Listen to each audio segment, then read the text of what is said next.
Okay, so we know people spend sort of an average of 1 minute on every call, collecting sort of super boring information, like contact details and key information like that. So James, how could you automate the ID&V process to make that quicker for organizations so they can just get straight to the valuable content straight away?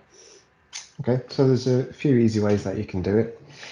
It's first important to say that organizations have collected all this information on their customers. It's all stored in a database currently.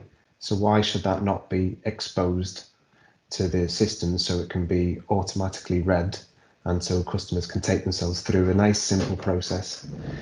So everything is offered up to an agent in such a way that they can just get straight into delivering value to the conversation. It's quite easy for us to do that as long as that data can be exposed through an API. We can pick it up and we can use whatever identifiers the organization wishes to use. So we've seen in the past people use that date of birth data and postcode data as two good data points, and then that then pops a screen to the agent in the same way that we've done through CTI for decades, with all that verified information so they can go straight into delivering a good service. Makes it much more interesting for the agent than having to go through all that boring, monotonous stuff on every single call.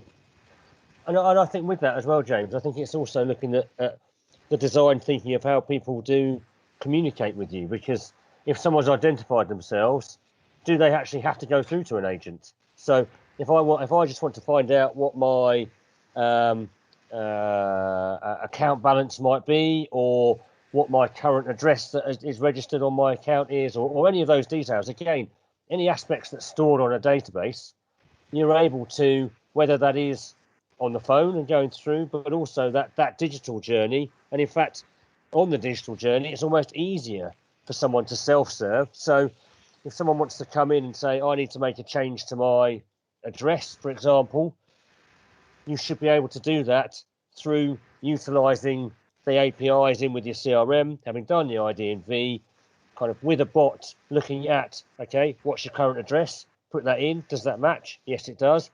Come back. What new address would you like to do? Here we go. Here's the new address.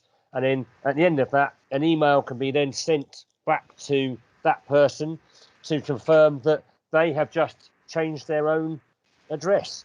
Again, it starts to reduce human error. You go back to that monotony and transactional activity that an agent does. Copying and pasting from an email into a CRM is not adding value. You want that agent to have that time to speak to those that need more support to maybe complete an activity like change address, because they're not confident, or they're not from a demographic that finds that automation easy.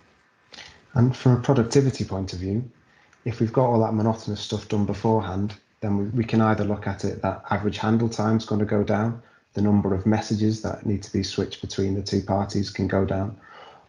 If that's the way you want to measure things, if that's the metric you want to use, or you can just give people more time to deliver that valuable service, to have more of a two-way human interaction rather than monotonous transactional stuff.